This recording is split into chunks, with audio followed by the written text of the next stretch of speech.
Golden State Media Concepts Baseball Podcast. We cover everything Major League, from spring training to the World Series. We've got your favorite club covered, from New York to Boston to LA. This is the Golden State Media Concepts Baseball Podcast.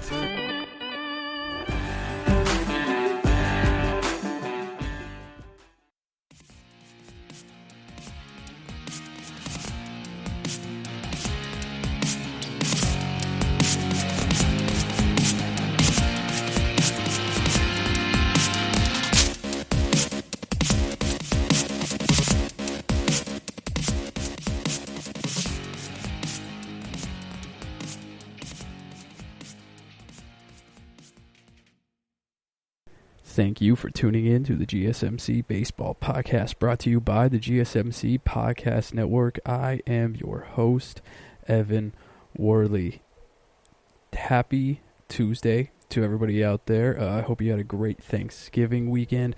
The holidays went surprisingly well for me. I know that, everybody had different, situations. It's been a real, everybody said this. I don't really need to repeat it. It's been a weird year. Hopefully you were able to spend it, with your family. I haven't actually got to spend Thanksgiving with family since 2017, I think. 2018 was a real weird time. I was in college and I decided to work at Sport Radar instead of going home for the holidays. Same thing in 2019. It was a little bit better, though, in my situation working at Sport Radar, because I got paid $30 an hour and I was covering college basketball at the time. So I was just staying, in the office watching nonstop college basketball. And then if something got bored, or if I got bored, or, the games kind of sucked, I just pulled up the NFL game and just chilled in the office. Being broken in college, I didn't really have much to do, and I didn't really have a ton of money, so my Thanksgiving would be like a turkey sandwich. Like nothing really too crazy. Didn't really get popping or anything like that, so it was nice. It was nice to chill. For people who don't know me, my parents got a new place. They live in some spot in Oklahoma, so we went up there, and I was able to spend it with the new nephew, brother-in-law, sister. My grandparents came down. It was kind of a nice little get-together. We were all took our precautions or whatever like that. We're all healthy, so we were able to show up and do our thing, and it was a lot of fun. It was a pretty jam-packed day, even though the football games like the Steelers and the Ravens got postponed. That was kind of a bummer, but we got that. A couple days later, we got the Tyson fight, and we were able to salvage a pretty good weekend. Speaking of the Tyson fight, I don't know if anybody here actually watched it or not. I mean, everybody watched it, but what a weird pay-per-view. I don't regret getting it at all. Like, watching the fight was actually pretty cool. That YouTuber, he showed that he actually had some boxing talents, and people were just flaming Nate Robinson, but I didn't think that Nate Robinson did that bad of a job. I mean, I don't know how many fights he's had. It was definitely less than 3, but, he looked like he got hit in the back of the head, which is a problem, and that's, anybody who knows boxing knows that's a no-go. So I was kind of surprised that, he didn't get in more trouble for getting a punch off in the back of the head, and then he kept charging. At least that was fun about it. Was Nate Robinson, he kept charging, and that's all you can really hope for in a boxing match. Is like both guys be aggressive. That's really all you really want. And the fact that they were both aggressors in that time was actually pretty. It made it more entertaining than anything. And then the performances were kind of strange. In my opinion, the performances were really weird. St. John, the guy, that was kind of strange. I am a fan of St. John. I actually like his music, but his performance was pretty bad. his outfit of choice was kind of weird. Just everything surrounding his performance was strange. He did not do his concerts any favor with that at all whatsoever. I might see him in concert, depending on, what the project that he is releasing is going to be, what he's on tour for. But it might be one of those people where I'm just like, I'll go see a festival or something. And hopefully, he's only up there for like 20 minutes. But yeah, it was a pretty cool fight. Tyson shows he still has it. I think Tyson is going to be like a George Foreman and, have like 3 to 4 more fights just to get the itch, out of him. You can tell if anybody listens to his podcast, he has a lot of struggles coping with, not being that fighter anymore, not being that fearful guy. So, it's not fearful, but fear-inducing. So I truly feel that once he, gets training a little bit more, he's going to try and get some more fights and do like a Foreman type thing. Because, if you watch the George Foreman fights where he fought Joe Frazier, like, he was huge and was chiseled out of marble. And then, you fast forward 20 years and he's fighting, Evander Holyfield. He's completely different. He goes from this chiseled block of just like the premier athlete to looking like the Michelin Man in 2 fights. And those are the 2 that I watched, at least, and it was just night and day. And I feel like Mike Tyson is going to be one of those people who's just kind of like, all right, I'm going to go until I can't anymore, which I don't blame him for. I mean, if you can do it, do it. Like, you only have one life. Might as well live it the way you want. So that was kind of cool. The football games this weekend were whatever. Nothing too special. Alabama-Auburn was a blowout. I don't think it's the Civil War anymore. But Oregon and Oregon State was actually exciting. I was really surprised about that. Cal-Stanford was really good. I was really hoping for the Minnesota-Wisconsin game to pull through, but it didn't. And then Minnesota just canceled its games against Northwestern because they've had too much of an outbreak with their team, which is kind of a bummer. But I mean, it is what it is. Not much you can really do or say about it. So it was a great weekend. Back to normal life, as we all know, for the next 3 weeks until Christmas comes around. I don't know how anybody here listening feels about Christmas. I love it. It's my favorite time of year. I don't like Halloween. I don't think Halloween is fun at all. I don't understand how, people pay to feel fear. I don't get it. Maybe it was because I grew up in a place where, it was, wasn't super dangerous. I'm not sitting here saying it was, the south side of Chicago or anything, but, it was, I've experienced some things, and, I don't want to feel fear just in my everyday. So the whole month of October where everybody's trying to take me to places where I can get scared, it's like, no, I'm not doing any of that. I'm here for Christmas, where everybody's celebrating, just like being around people and joyous occasions and all the bright lights and everything's cool. Like, that's fun to me. That's where everything gets great. I'm here for all the dumb cartoons. Like, I'm here for the claymation cartoons. Santa Claus is coming to town. Year Without a Santa Claus, Rudolph, Frosty, the Grinch, like all those things. Those movies are sick. I watch them every single year. I have my Christmas albums on deck. I'm one of those losers, and I'm proud of it. So this is my time of year. I'm very excited. And speaking of gift giving, there has been some moves in Major League Baseball. Not many. This weekend was rather stagnant, and I can understand why. But there were a few things, a few gifts given amongst some major leagues that I would like to touch on.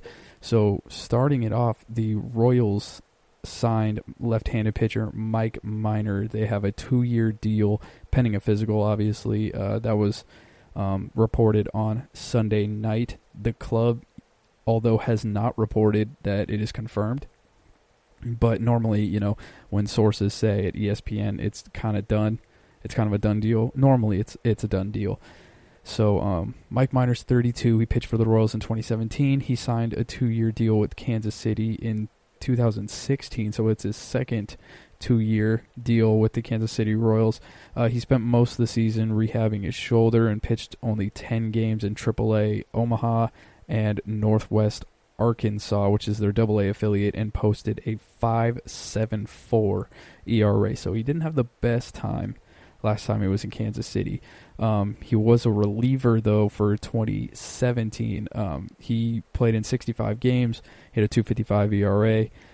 He served as a closer down the stretch of the season, going 6 for 6 for saves, which is wild, seeing, a guy, Mike Minor, who has been a starter ever since he came up, be a closer after having some shoulder struggles. It's weird. It's nice to see that he's back in the, mix for big name starters, but it's crazy how something as little as 3 years ago was someone as big of a pitcher as Mike Minor, and I just completely forgot about it. He went and signed a 3-year deal with Texas, as we all remember, in 2018.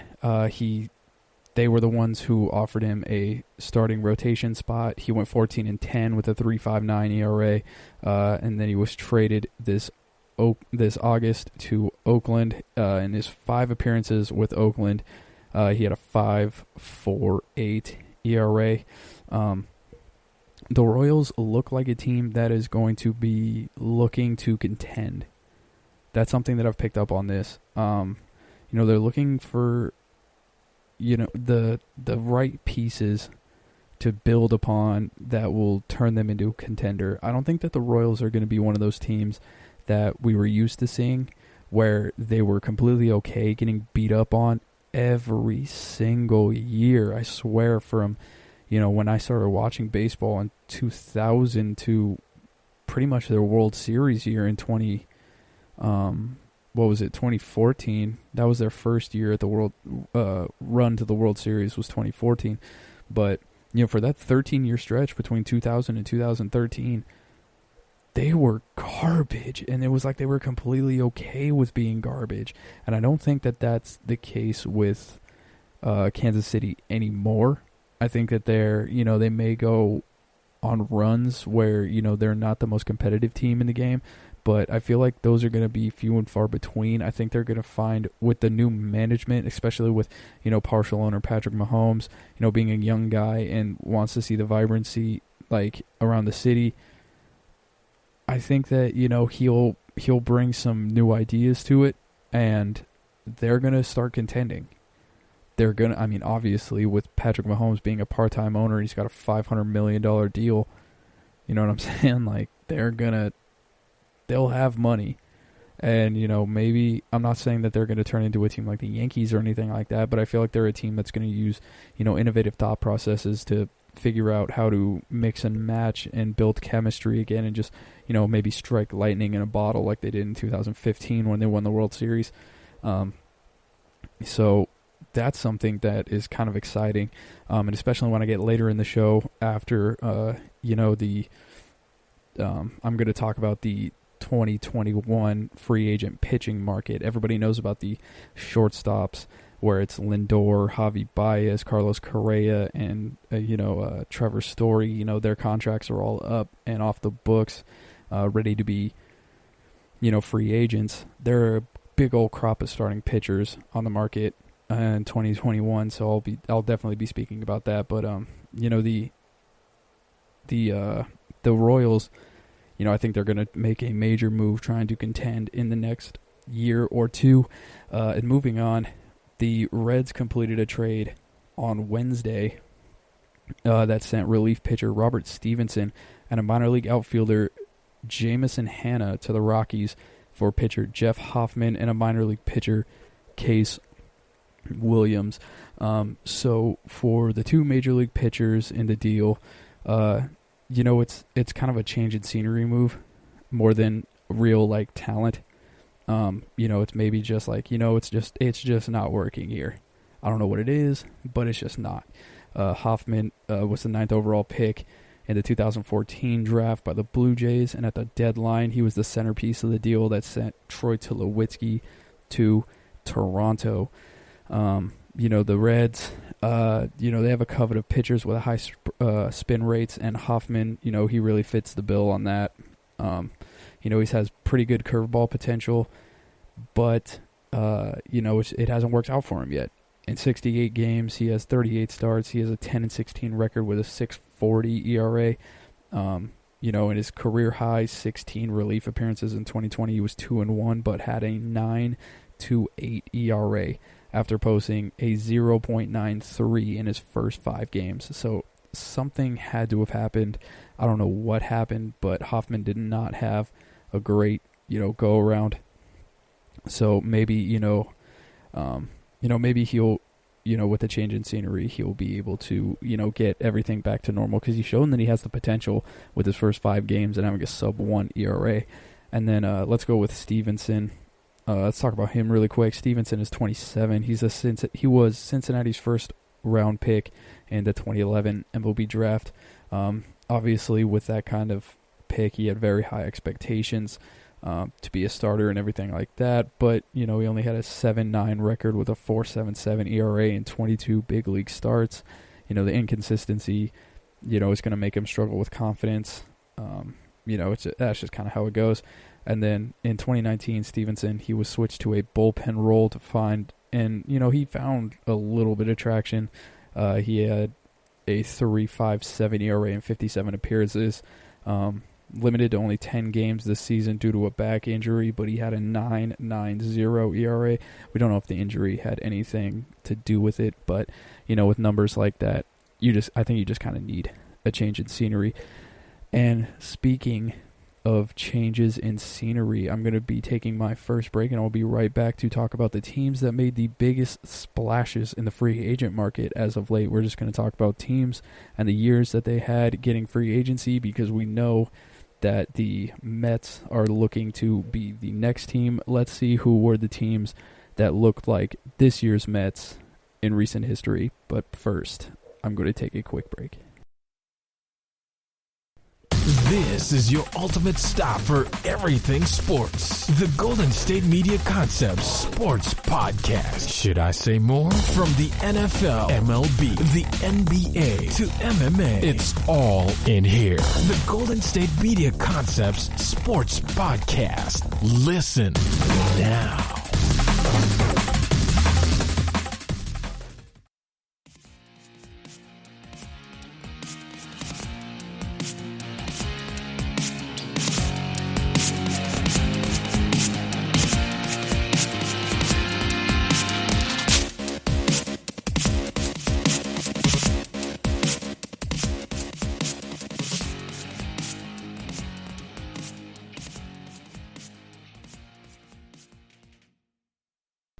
Alrighty, everybody, we are back. So, like I was saying earlier in the show, there wasn't really anything that was popping this weekend. I feel I recorded an episode that I don't think is actually going to come out.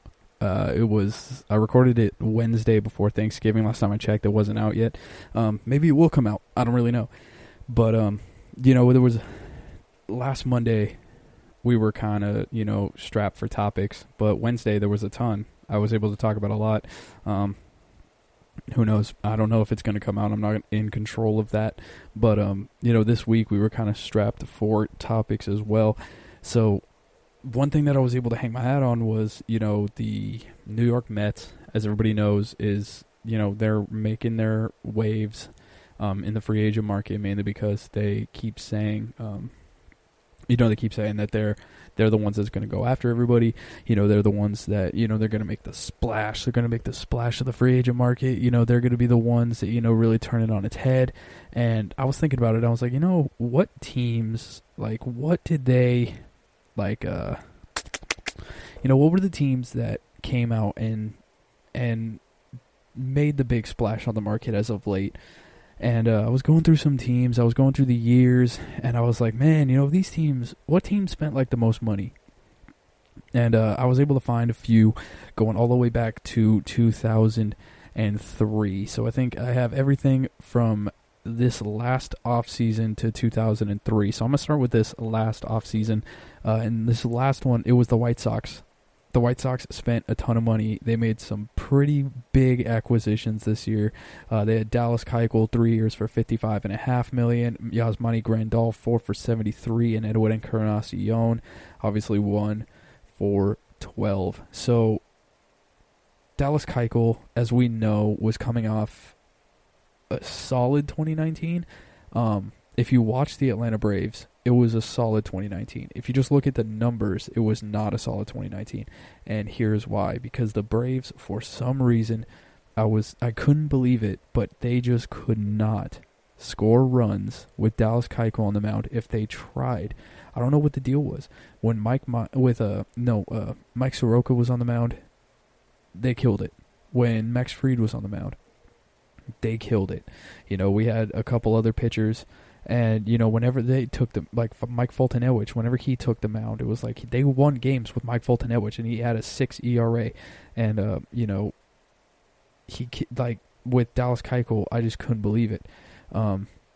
He had a pretty good season with the White Sox this year. He had 11 starts. He had a 1.99 ERA. He allowed the fewest home runs per 9 innings in baseball, exactly what, the Chicago White Sox needed.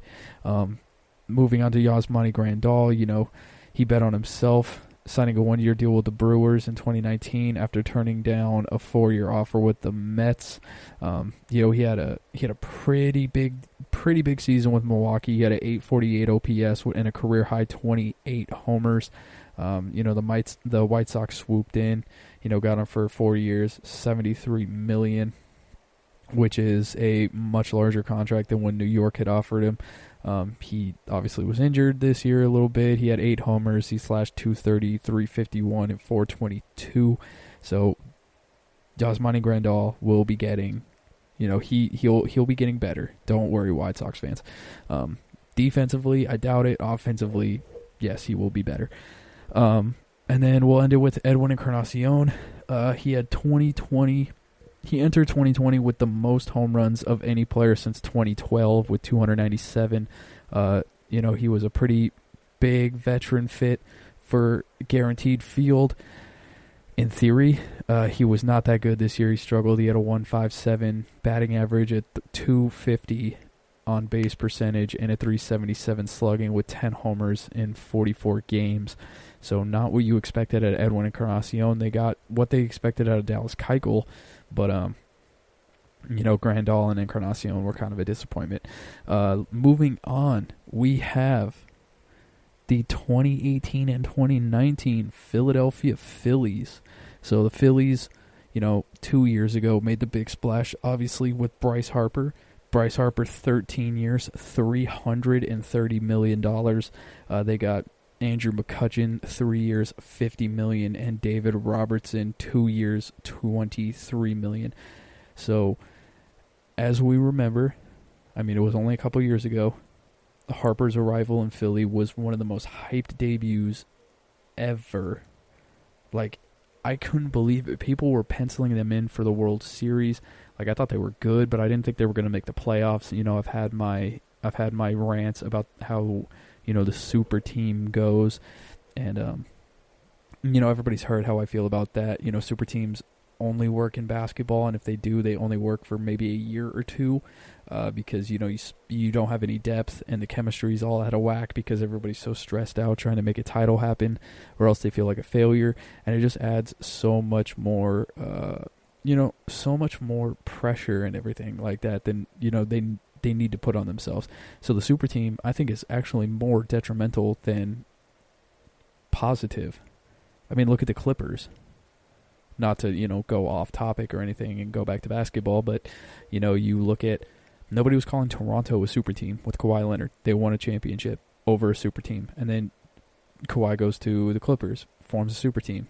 They don't do anything. The list goes on and on. But, his debut in Philly in 2019, he had some ups and downs, but he did put up some pretty star level numbers. Bryce Harper did. He had 35 homers, 114 RBIs, 15 stolen bases, and an .882 OPS. So, those are some pretty big numbers. Those are some MVP caliber numbers. And, maybe he will, next year get a chance and he will compete for the World Series or compete for the MVP and possibly a playoff spot, because I do believe that the Phillies will be back. They just need some back into the pitching or back into the bullpen help and, just stay healthy. Like, that's one thing that didn't work for Philly at all, is they're not staying healthy. And, Aaron Nola's had his, he's had his ups and downs, but, they'll get there. Trust me, Philly fans, they will get there. I'll hate it, but they'll get there. Maybe things, would have been different in 2019 if McCutchen, didn't get hurt and Robertson didn't get hurt. Like I was saying before, they just got injury prone. It is what it is. McCutchen was having a great year, but he only played 59 games before he tore his ACL. He had a 834 OPS plus. He had 10 homers in those 59 games. Robertson had Tommy John after only pitching in 7 games, and, it was bad. It was just all bad for the Philadelphia Phillies that year. I felt kind of bad for him, but I also didn't, because, as you know, I am a Braves fan, and I was kind of enjoying it. But I don't like to see people get hurt. Like, I like to see the Braves win, but I want to see the Braves beat them at full strength. I want to see Bryce Harper versus Ronald Acuna. I want to see, Andrew McCutchen versus Ozzie Albies. I want to see these full-strength teams go at each other, not, have the what-if floating over the head of, well, if Robertson and, well, if, McCutchen would have been healthy. Nobody likes to see that. Nobody wants it at all. Let's move on to 2014, 2015. This was probably the worst of the list. Actually, yeah. I would say this is the worst of the list. The 2014-2015 Boston Red Sox, they signed Hanley Ramirez, 4 years, $88 million. And, Pablo Sandoval, 5 years, $95 million. Pablo Sandoval was probably the most expensive mistake in the history of the Red Sox. Everybody remembers how big he was in the 2012 and 2014 World Series. He was incredible in those series, and it bought him a lot of money.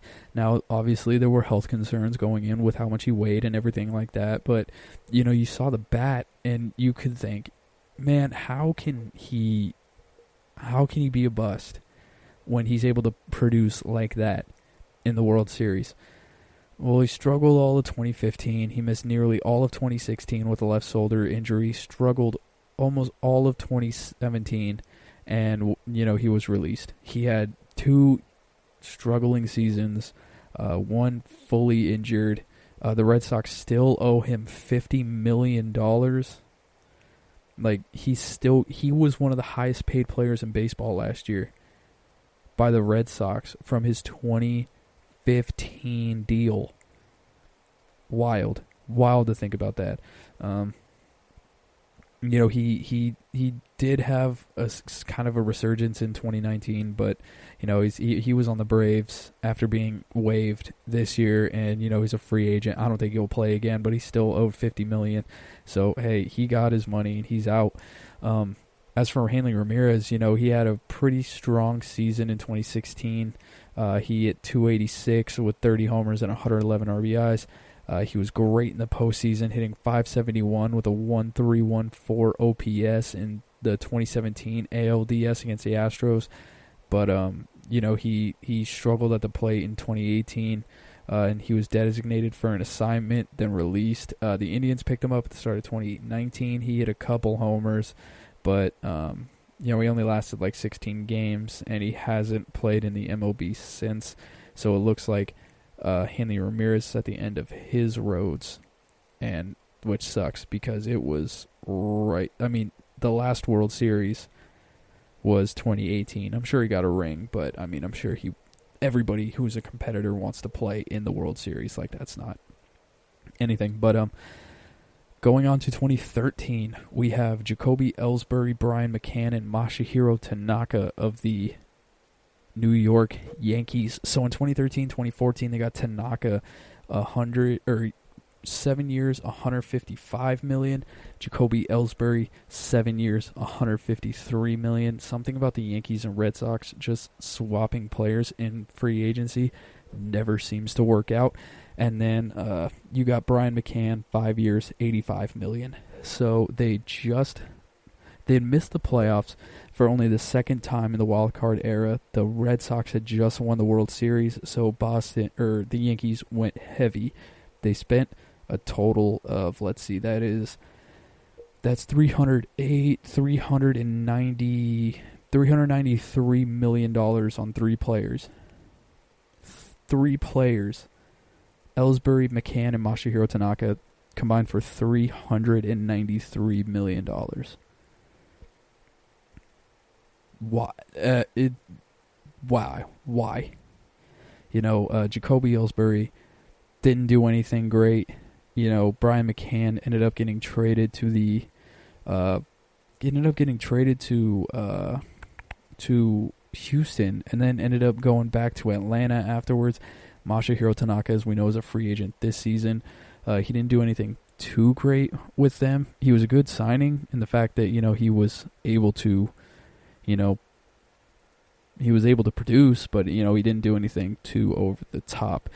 I'm running a little bit long here, so I'm going to get through these a little bit quicker. We have 2011-2012 Angels, where they signed Albert Pujols, 10 years, $240 million. C.J. Wilson, 5 years, $77.5 million.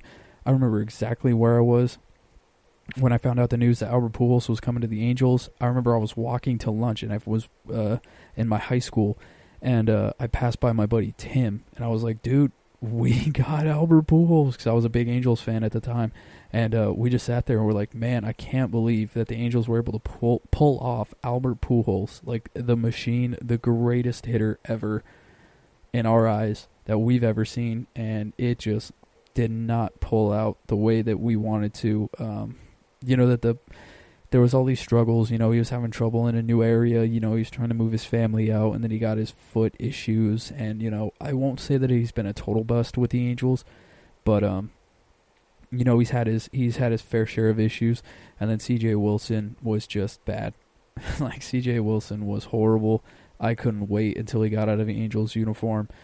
He's got some car dealerships in my hometown, and that's pretty much what he's going to be known for. I can't say he was really worth $77.5 million, but hey man, get your money, do your thing. I ain't mad at you. Let's go to 2011. We have Jose Reyes, Mark Burley, and Heath Bell of the Miami Marlins. So you had Reyes, 6 years, $106 million. Burley, 4 years, $58 million. Bell, 3 years, $27 million. I just remember Jose Reyes was okay, to say the least. Like, he wasn't anything too outstanding. Mark Burley, he wasn't, he was kind of at the end of his roads. He wasn't, one of the better pitchers. And then Heath Bell was coming off, he was a pretty solid pitcher for the, really solid closer, I should say, for the San Diego Padres. And then, man, once he signed that deal, he had, I think, 1 to 2 more years, maybe. And then, it was bad. After that, it was nothing too great. Let's see. Yeah, Burley. The Marlins traded both Reyes and Burley to the Blue Jays. Just a few years later in a 12-player deal, so they didn't really get much for those guys. We got 3 teams left. I gotta finish this in a couple minutes. Let's see. So 2008. The CC Sabathia, Mark Teixeira, and AJ Burnett Yankees. So Mark Teixeira got 8 for $180 million, Sabathia 7 for $161, and Burnett 5 for $82.5. The 3 signings following the 2008 season paid off immediately. They didn't come for cheap, but that $400 million plus money, it produced a World Series title in 2009, their 27th championship. Their first since 2000. Sabathia went on to pitch for over a decade. He retired just last year and is a potential Hall of Famer. I think he gets in. Like, CC Sabathia, for me, gets in. Mark Teixeira, I don't know, but he was he was one of the best power hitting first basemen of the game. AJ Burnett had his ups and downs, nothing too really memorable about his career. 2004, 2005 Mets, they signed Carlos Beltran, 7 years, $119 million. Pedro Martinez, 4 years for $53 million. The Mets, they rose to contention. They started in 2004. They saw David Wright and Jose Reyes come together in the lineup for the first time. The Mets went out and got a couple big veterans. In 2005, they improved from a 71 to 91 record to 83 and 79. A year later, they were pretty much a powerhouse. Beltran led the 2006 Mets to the best record in baseball, hitting 41 homers and a Gold Glove, finishing fourth in the MVP voting. And the Mets won the NL East, and were a game away of the World Series after losing to the Cardinals in Game 7 of the NLCS in 2006. If they would have made it to the World Series in 2006, they probably would have won. I mean, people forget that the World Series MVP in 2006 was David Eckstein, and it was just the Detroit Tigers. So, I don't know. I think they would have been able to do it, which is a bummer for the New York Mets, but, it is what it is. And we're going to finish it right here. The 2003-2004 Angels, they made a big splash by signing Bartolo Colon, 4 years, $51 million, and they signed Vladimir Guerrero to 5 years, $70 million. Guerrero, easily the best free agent signing in the history of the Angels. He played 8 seasons in Montreal. He came over when he was 29.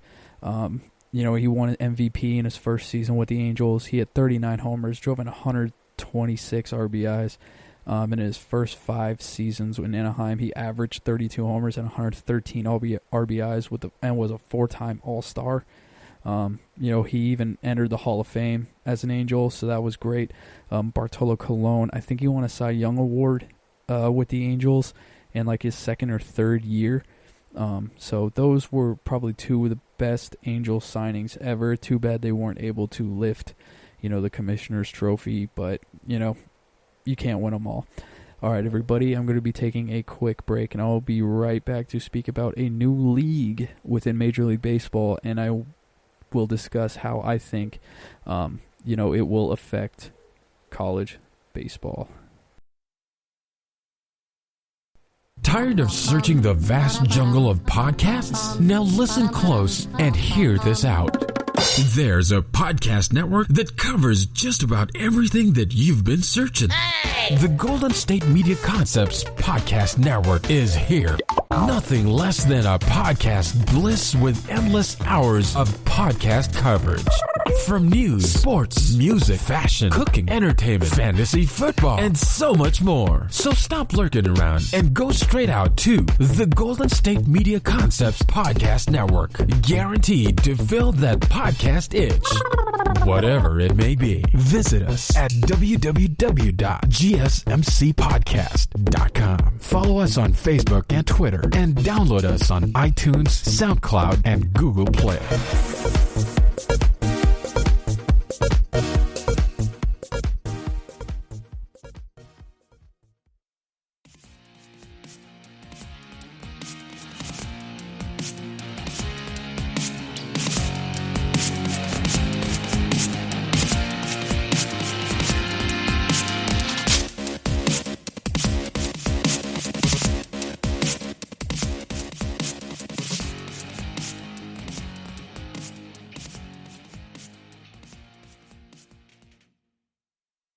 Alrighty, so Major League Baseball, the Prep Baseball Report, which has the same abbreviations, PBR's Pabst Blue Ribbon, so that kind of had me confused there for a hot second, but we back at it.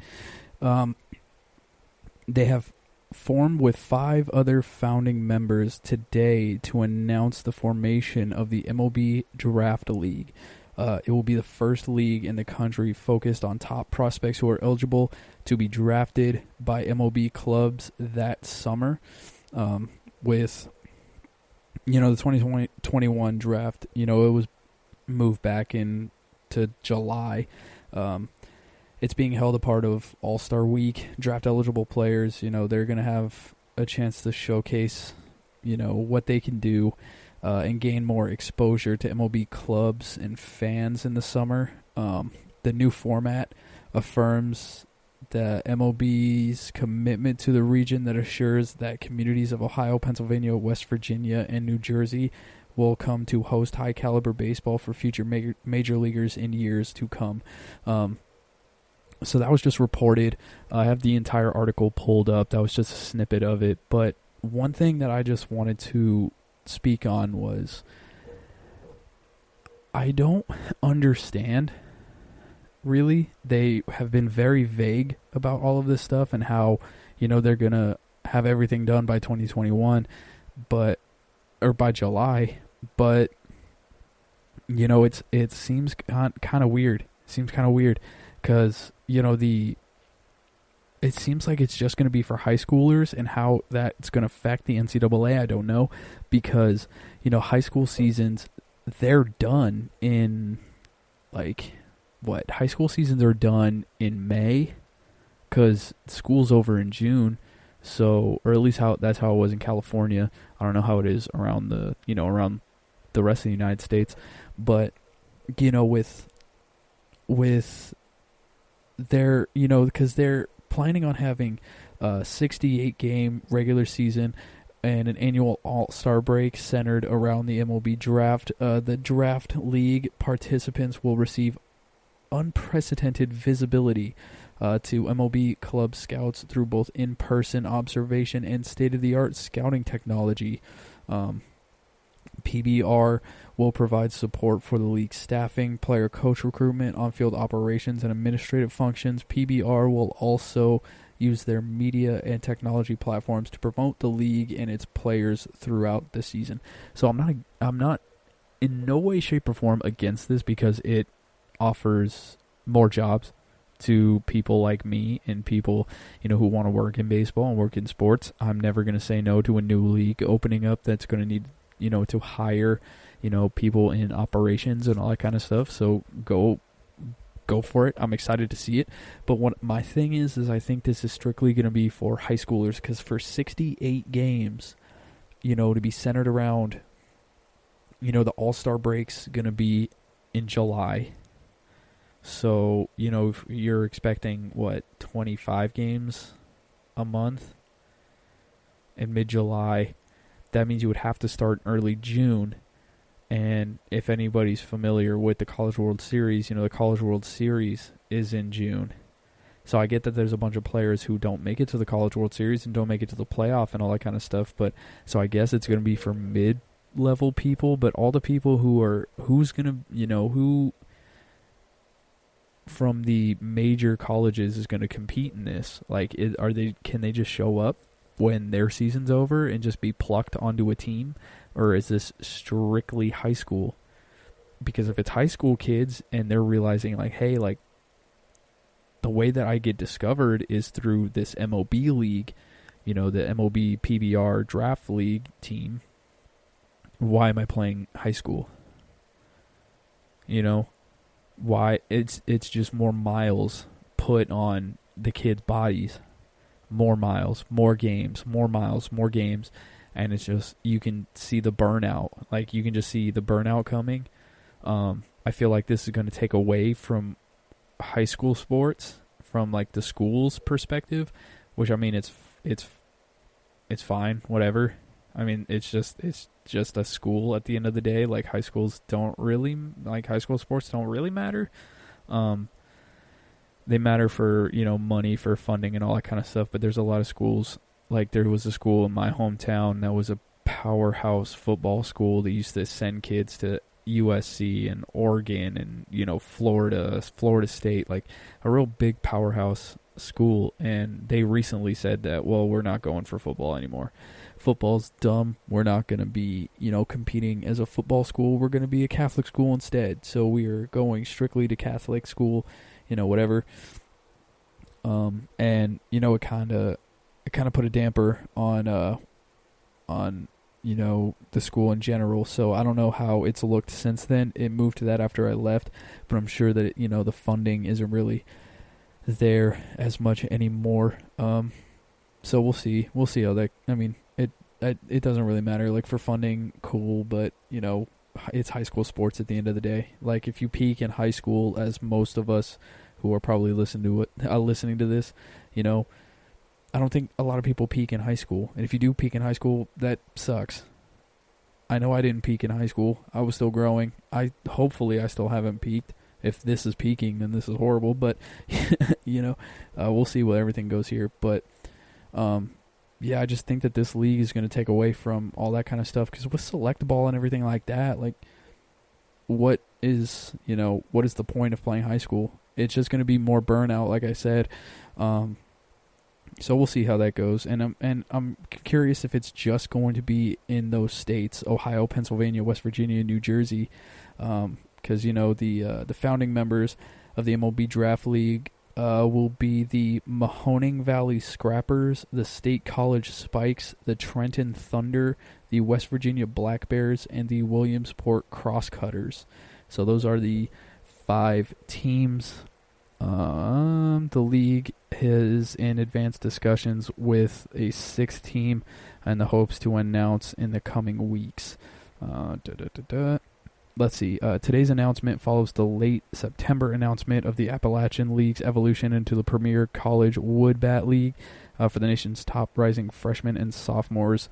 Is part of the MLB's broader efforts to modernize player development while preserving baseball in local communities in which it is currently played. More announcements, including additional members to the MLB Draft League and MLB-sponsored leagues, as well as licensed affiliates, will follow in the coming weeks. So that's something that we could keep our eye out on. So apparently this is basically just for college freshmen and sophomores, because freshmen and sophomores don't really get to play that much, as much as, baseball. Baseball's a lot like football in that way, where experience really, really matters and really pays off. So, there's not a ton of true freshmen being played. Most of them are juniors and seniors. But, it's kind of cool to see this. And the more I'm reading about it, the more I'm kind of like changing my ideas of it. I don't know what it is. I'm sure with more, more information on it and everything like that, I feel like, it'll be, something that, gets more and more, traction, and I'll probably buy in a little bit more. I don't know. Once it becomes like a kind of a global thing and not just a northeastern thing, which I'm sure is going to be coming in a few weeks. So, let's see. Currick Jackson will serve as the president of the league. Let's see. Prior to joining PBR, Jackson served as head coach of Southern University, where he led a 9-win team to the NCAA tournament in 3 years. Dang. For 3 years, Jackson was the Midwest area scouting supervisor for the Nationals, overseeing Missouri, Kansas, Arkansas, Iowa, Nebraska, and the Dakotas. Jackson was the recruiting coordinator for the University of Missouri for 5 years, from 2010 to 2015, and has held assistant roles at Nicholls State University, Fairfield University, Emporia State University, and Coffeyville Community College. Coffeyville Community College, that rings a bell. Oh, Last Chance U. There we go. Last Chance U, that's where I got that. He also coached in the Cape Cod League and the North New England Collegiate Baseball League. A lot of baseball going on in the Northeast. I really want to go to the Cape. Man, I want to go to the Cape so bad. Maybe when this COVID stuff is up, if anybody has a place in the Northeast and wants to reach out and, invite me to watch some games in the Cape, I will definitely not be saying no. My Instagram handle is EvanWorley23 if you would like to follow me. And, maybe give me a little shout. Hey, the Cape's here. I'd like to show you around. I will definitely not say no. Let's see. Morgan Sword is the MLB's executive vice president of baseball economics and operations. She said, quote, "We are thrilled to partner with Prep Baseball Report and the founding members of the MLB Draft League to create a one-of-a-kind league that will attract the nation's top players who are eligible for each year's MLB Draft and allow local fans to see top prospects and future big league stars in their hometowns. This announcement continues the MLB's commitment to preserving and growing baseball in the communities around the United States. So Sean Duncan, the president of the Prep Baseball Report, he said, quote, "We are honored to work with these ownership groups and Major League Baseball to assure the future of impactful high-level baseball to the region and to continue the legacy of deep community involvement from these teams." With more than 150 scouts and operation personnel coast to coast at the high school, collegiate, and junior college levels, we take great pride in our ability to identify the nation's top amateur draft prospects, which we will ultimately make the MLB Draft League the preeminent league for draft-eligible players. So we have a new league, everybody. I don't know how we're going to be able to see it. I don't think it's going to be televised. But if you live in the Northeast area, you got some new baseball to watch. Pretty much. I mean, it's going to be played at the same time as every other big baseball league. So I don't really know if, I don't know how we're going to be able to see it. But unless you live in the Northeast. Lastly, one thing I want to touch on before we head to a break really quick. The KBO's championship rips. Like, it rips. Like, there's nothing more that you could say. It is a giant sword. I mean, the NC Dinos won, which once everybody heard that a team was named Dinos, it was immediately everybody's favorite team, to the point of nauseum. Everyone's favorite team won, which is great. They had their mascot whose nickname was, I think, Swole Daddy, or it had something Daddy in it. Which immediately they would I don't know who was a part of the marketing team for that, but A+ job calling a team the NC Dinos and having a guy Swole Daddy be the dinosaur. You killed it. You did an incredible job. I don't know a single name of any other team because of it. And then the KBO, your championship was a sword. Or is a sword, I should say. The football, NFL has a football on like this weird thing. Fine, cool, whatever. Baseball has the pennants and everything like that. Basketball has a ball. And, the Stanley Cup, I think, is the best because you can drink out of it. It is literally the best trophy. But, how many trophies can you possibly kill things with? Not many. Really not many. I know Gronk bunted with the Larry O'Brien trophy, and it dented it. So I don't think that, that's really that great. The basketball probably won't do anything. God knows you can't do anything with the World Series trophy. So you can drink out of the Stanley Cup. That was my favorite, but you can't hurt anybody with any of those, or you can't hurt anything. This is a title that is a sword. It kills everything, and that is the most amazing championship trophy I have ever seen. All right, everybody, I'm going to be taking my final break, and I will be right back to speak on the crop of 2021 free agent pitchers. Want to know the latest in soccer? Then listen to the Golden State Media Concepts Soccer Podcast. From MLS, the World Cup, and the Premier League, we've got you covered. The latest updates, the hottest matches, and news on the league's top players. It's the Golden State Media Concepts Soccer Podcast. David Beckham scores the goal to take England all the way to the World Cup finals. Listen now.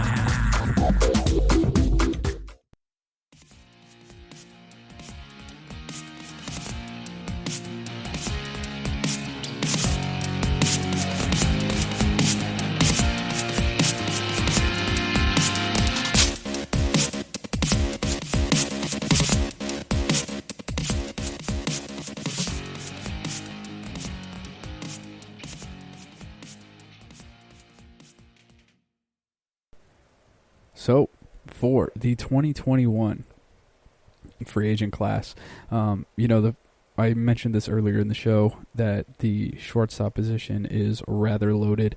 For the 5 best, for the top 10 easily shortstops in the game. They're going to be up for, free agency. But also there are some big names who are going towards the end of their career that is going to be free agents. All of whom are going to be going into the Hall of Fame.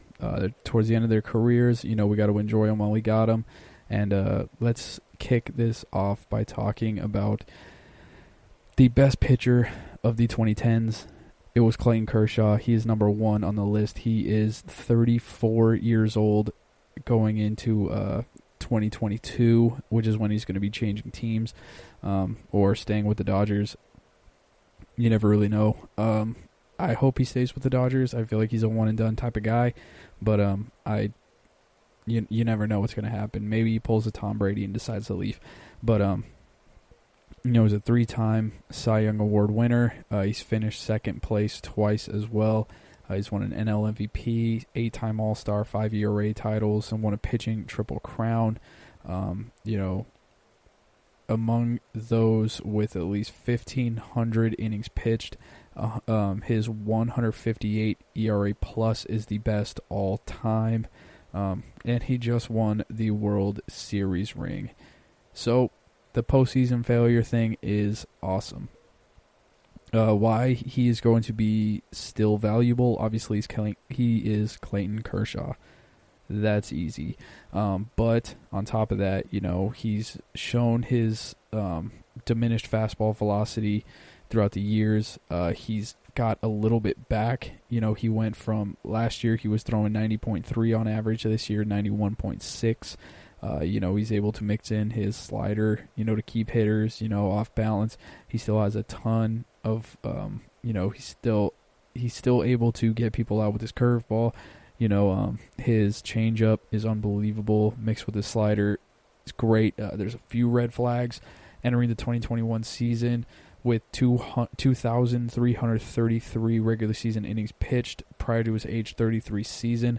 The other pitchers this century with as many innings that were young were CC Sabathia, Mark Burley, Felix Hernandez, and their cumulative ERA plus marks for their age 33 onward was 101, or 1% better than league average for Sabathia, 107 for Burley, and 68 for Felix Hernandez, which is 32% worse than league average. So history has not proven to be great going in for someone of Clayton Kershaw's stature. I feel like he's more CC Sabathia than anyone else, mainly because, he was more of a movement guy anyways. Like, his fastball had a ton of zip, don't get me wrong, but, he was more off-speed anyways. CC Sabathia had that killer fastball, but, he was able to learn how to locate and how to, change speeds and eye levels a little bit more. Instead of being a pure thrower, he turned into one of a borderline masterful pitcher, and I think that he will be just fine, especially, and like with Mark Burley was never a, big arm strikeout pitcher, so I think that Clayton Kershaw will do just fine. He's definitely going to be trending above the 100s mark.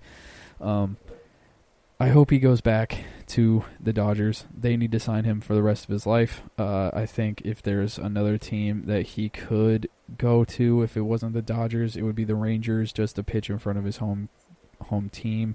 But I mean, let's be real here. He is Mr. Dodger, so keep him with the Dodgers. Number 2 on the list, we only have 4, so number 2 on the list is Max Scherzer. He will be 37 in 2022, 3 Cy Young Awards, 2 in the NL, 1 in the AL, as well as a second place finish. He has 2 no-hitters, 7-time All-Star, 2019 World Series champ. He's closing in on 200 career wins, 3,000 career strikeouts. He has 175 wins and 2,784 strikeouts. Let's see, his 48.4 WAR 7. The sum of his 7 best WAR seasons is higher than 30 Hall of Famers. I don't know why that's important. I don't know why WAR 7. It just WAR. Can we do that? Why do we need WAR 7? Okay, so Max Scherzer is a freakish type of pitcher. He has an insane intensity. Here's some potential red flags. He's been a bit injury prone. His 7-year, $191.4 million contract has to be the rare blockbuster pitching pact that has worked wonderfully for the signing team. However, his back issues, his neck issues, all that kind of stuff, everybody has his limits. The only pitcher with more regular season and postseason innings dating back to 2009 is Verlander, and Verlander started to break down this year. So, I don't know what's going to come of Max Scherzer. He only really has a few years left. I would say 3 to 4 years. I'd say 2 years of dominance, and then once he hits 37, I feel like he's not going to be as dominant as he was before. Father Time is forever undefeated, and time will catch up to Max Scherzer at some point. I think that if he's in 2021, I feel like he's going back to the Nationals. He won a championship there. This is the most successful he's ever been. The Nationals aren't going to turn around on competing. They're not just going to rebuild out of nowhere. So I feel like he's going to stay with the Nationals. Moving on, we have Zach Greinke. So Zach Greinke is going to be age 38. He has 2 ERA titles, 1 AL Cy Young Award. He has a second-place finish and a fourth-place finish. He's a 6-time All-Star. Among those with at least 1,500 innings since 2008, his 3.14 ERA ranks third behind Kershaw and Chris Sale. His career WAR of 67.1 is almost virtually identical to Clayton Kershaw of 67, so he's 1/10 of a point higher. And then he's just shy of an average for the Hall of Famer, which is 69. Greinke might not strike out or strike you the way that, Kershaw, Scherzer, and the next guy will, but, of the past 10 years, like Greinke has been one of the best pitchers, hands down. There are some red flags. His four-seamer velocity is only at 89 miles an hour. He's got, Father Time waits for nobody, obviously. But here's the thing about him is he's able, he introduced his ephus pitch or his curveball that only goes like 59 miles per hour. And, his changeup is like he's able to locate. And the fact that he hasn't, he was still the ace of the Houston Astros. And, when Zach Greinke took the mound, you expected the Astros to win. He's 36, and he's only going at 89 miles per hour on his fastball, and you still expect him to trot out there every night and still win. You know what I'm saying? Zach Greinke still has a ton of potential. Well, not potential, but, he still has a ton of talent, and he's going to be somebody that's going to stay in baseball until he's probably 41. I see him as like a Jamie Moyer type who just can't go away. I mean, if he has that big ephus, teams are still going to pay him if he still wants to play and he's still able to put up numbers. Even if he's like a 4 or 5 guy where he's averaging like has a 3.5 ERA or something like that, as long as he still wants to throw and he's getting outs, Zach Greinke's going to get signed. For a prediction on where he would possibly end up, obviously this is 2 years down, or this is like a full year down the line, so I don't think any of this is going to matter. But if I had to take my guess, I would say that he will probably end up back with the Royals because, the Royals, like I said earlier, with their signing of Mike Minor, they're going to try and compete again and, might as well bring back Zach Greinke. He won a Cy Young for you in 2009. Might as well give him a go, see what happens. And last on the list, right-handed pitcher. He's going to be 39 years old. I just mentioned him earlier. It is Justin Verlander. So Verlander, 2-time AL Cy Young Award winner. He's got 3 second-place finishes. He's got an AL MVP award, a World Series ring. He's got an ALCS MVP award, over 3,000 Ks, 3 no-hitters, 8 All-Star selections. He's got a pitching triple crown. 72.3 career Baseball Reference WAR, which ranks 30th all-time, just behind Old Hoss Radbourn, the immortal Old Hoss Radbourn. Crazy resume. He's coming off an injury this year. He only saw 6 innings. So, did he really have a season? And it's pretty much a whole season of rest. In 2019, he had a 2.58 ERA, a 0.8 WHIP. He still had elite fastball velocity and had a ton of spin on his. He had a big spin rate on his curveball. He's just a guy that you can bet on. He's absolutely a guy you can bet on. And he's going to get another contract after this. You can bet on that. I don't think it's going to be with the Astros. I feel like this is the type of guy that the Giants can grab and just milk until he is no more. Kind of like a Jake Peavy type. Maybe they go that route with Zach Greinke too. I don't really know. Zach Greinke, he spent a few years in California. Maybe he goes there. I'm not sure. But, everyone, that is going to be our show. I will be back on Friday with a brand new episode. Enjoy your week. Enjoy your families. And to be sure to enjoy the start of the holiday season. You can follow me on Instagram at EvanWorley23. You can play me in Tap Baseball if you're bored. The nickname is EvanWorley23. And I would like to thank you all for listening to the GSMC Baseball Podcast, brought to you by the GSMC Podcast Network. I would like to ask you all to please remember to subscribe to the show and write a nice review because it really helps us out. And also, if you can follow us on Facebook, Twitter, and Instagram, thank you all and have a great night.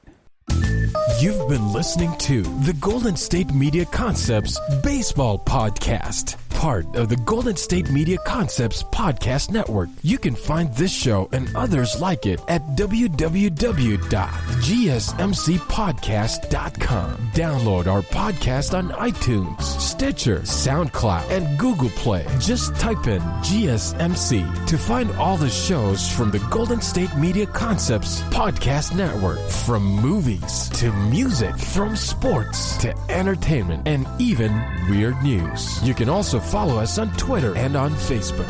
Thank you, and we hope you have enjoyed today's program.